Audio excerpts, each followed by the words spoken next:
Okay mga kaibigan, Silver Voice TV, magandang umaga po sa inyo lahat. Dahil nga po, ito pong Sam SB Versosa, mahirap makita ng butas sa kanya eh. 'Di ba? Kasi 'di ba, pilantropo, walang ibang ginawa kundi humanap ng paraan para makatulong sa kapwa.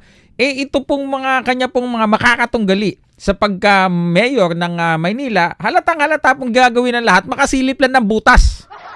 At dahil nga po walang masilip na butas mga kaibigan, yung mga gagawin nilang angle against Sam SB Versosa, ang cheap, ang corny. Di ba ho? Tingnan po natin ito mga kaibigan. Sabi po nitong Estrella Elamparo. Okay? Sabi po, may nabasa ako, abogado daw yata to. Pero bakit parang chismis ho yung inuuna nyo? Sabi dito, celebrities and cheating at NYCM?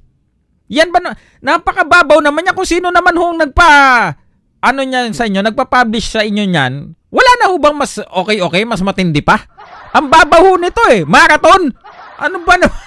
Ano ba naman, pati ba naman ito dahil sa wala kayong masilip na angle, ganito gagawin nyo?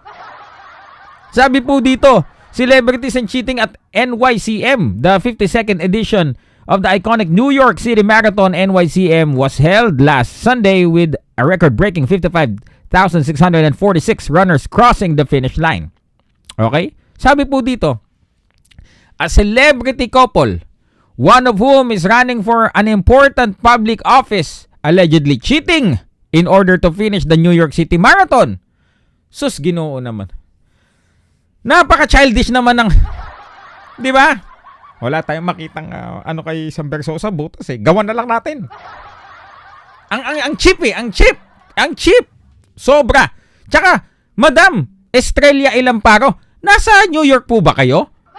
Tumakbo din po ba kayo sa marathon na yan? Bakit parang makapagsalita ho kayo? Kala mo, tumakbo kayo Sabi po niya, an investigation is apparently underway. In the meantime, one can access their splits with 3-mile markers missing at the official NYCM app. Mga kaibigan, sus Ginoo naman. Napaka-childish po nitong nitong paratang na to, mema lang. Di ba ho?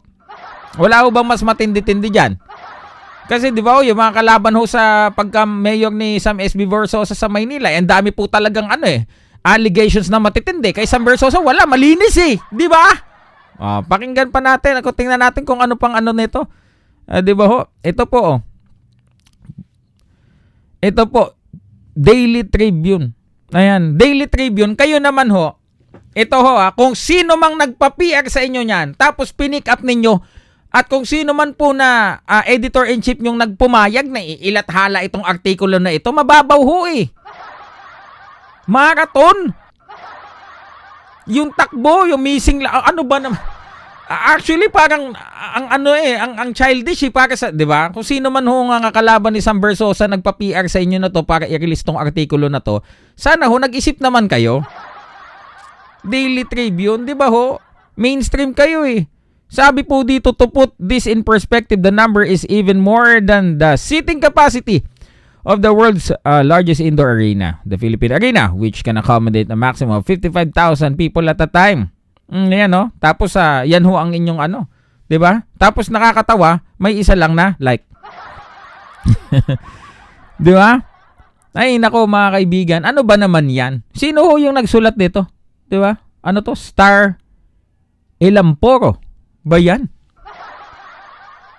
Ang babaw. 'Di ba ho? Nakakatawa ho nakakatawa. Tingnan pa po natin ito. Ito po. Sabi po niya, tumahimik ka muna, ingay ito po. Sabi po ni Roel Condo, ano karapatan mo para husgahan ng mga taong hindi mo naman kilala? Wala ka naman sa New York para magbintang ng kung ano-ano. Yan, siguro yan po yung nagsulat nag-publish yung babae. Ayan katibayan para lang alam mo, nakakahiya ka. Lawyer ka pa naman. Tingnan mo. For a lawyer, mag-post ng isang chismis, chika minute, parang hindi po, kapani-paniwa. Bago po natin panoorin yung video, Estrella Elamparo, Daily Tribune. Pahiya kayo? Pag-inggit, shut up na lang sa Gedli. Ano sabi naman comment? Princess Abarico, naghahanap lang sila ng butas, wala kasing katotohanan, di ba? Ay, sus, Ginoo. O, panoorin po natin mga kaibigan na ang babaw nabababawan ako. I am expecting more sana. Galing-galingan nyo naman. Di ba? Huwag ganito. O, panoorin po natin. Let's go. Okay. Ito sa New York to. Ayan, si Sam SB Versosa. Okay, no? Malamig kasi sa New York ngayon eh. So, ayan. Di ba nakakatawa eh? Wala naman sa New York eh. Mema lang. May report lang na paninira eh. Ganyan po karami talaga ang batuhan ng putik sa politika. Ayan oh. Ayan oh, tumatakbo sila oh. Oh.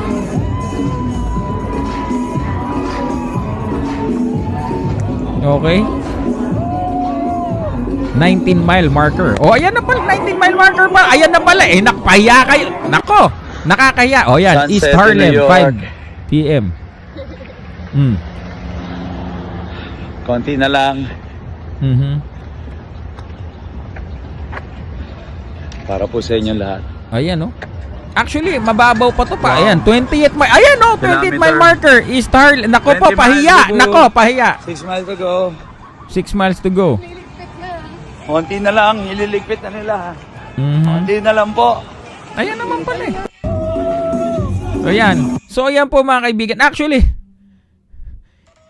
this is even an insult para, di ba, kung sasagutin man ito ni Sam SB Versosa. Insulto pa to kung sagutin niya to, mababaw eh. Parang pang grade 1 yung argumento. Alam mo yun, pag halimbawa may mga katunggali ka sa isang bagay tapos wala kang maibatong putik dahil malinis talaga galawan ng tao, ganyan na lang gagawin mo. Di ba? Parang pambatang argumento na lang itong ganito. Hindi niya finish yung karera. Hindi niya. Come on now. I think you can do better than that. Lalo na yung Daily Tribune at yung kung sino man babaeng nasabi abogado pa naman. Di ba? Kung ganito lang din naman ang content ng ng article mo, di sana hindi mo na sinulat. Shoutout din sa Daily Tribune. Sino yung editor na pumayag na ilathala yan? Di ba? Sus, Ginoo. Comment down below guys. Ako po Silver Voice TV. Magandang umaga po sa inyong lahat.